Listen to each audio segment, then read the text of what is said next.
Dengarkan terus Cerita Pagi bersama Kudus dan Dani.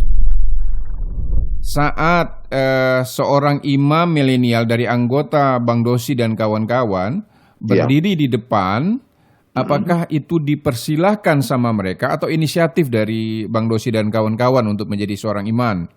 Oh iya, baik. Oke, baik.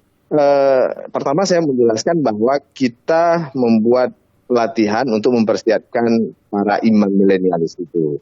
Pertama itu. Kemudian nanti setelah siap, mereka biasanya akan kita siapkan juga jika dibutuhkan nanti gitu, Bang. Jadi jika dibutuhkan para imam nanti di beberapa masjid misalnya seperti saat sekarang ini kita juga memberikan rekomendasi untuk beberapa imam ketika pelaksanaan kegiatan sholat subuh berjamaah atau safari subuh yang dilaksanakan beberapa organisasi itu.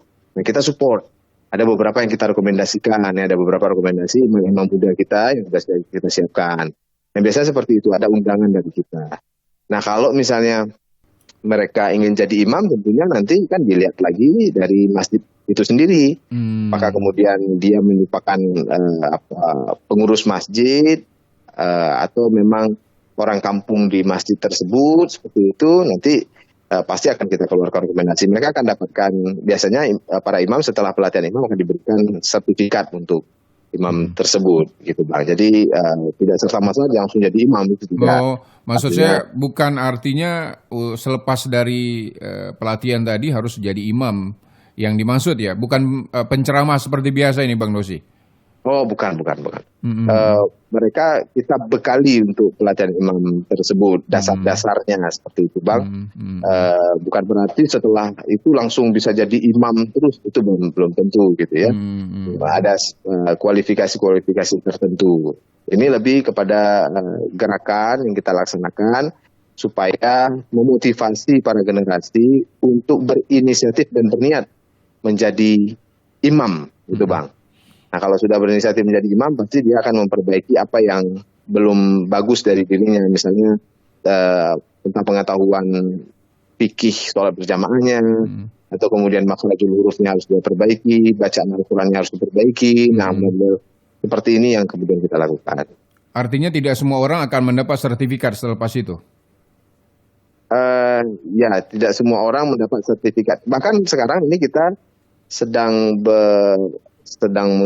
menyusun cara bagaimana kemudian mereka dapat ijazah bacaan Al-Quran itu.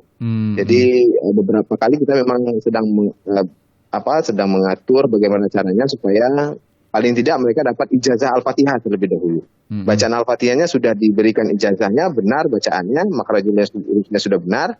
Nah, itu akan diberikan oleh ustadz-ustadz yang berkompeten. Insya Allah kita akan buatnya seperti itu Bang, nanti untuk memastikan bahwa dia sudah siap menjadi imam tersebut. Karena dalam pelatihan ini kan kita juga menyaring nanti siapa yang memang betul-betul sudah pernah menjadi imam, bagaimana bacaannya.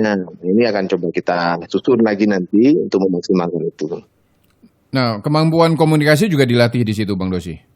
Betul Bang. Ya, nanti kita akan bicarakan bagaimana komunikasi yang akan hadir dan dibutuhkan dalam era milenial ini. Wah, menarik. Iya, baik. Kita break dulu Bang Dosi. Siap. Dengarkan terus Cerita Pagi bersama Kudus dan Dani.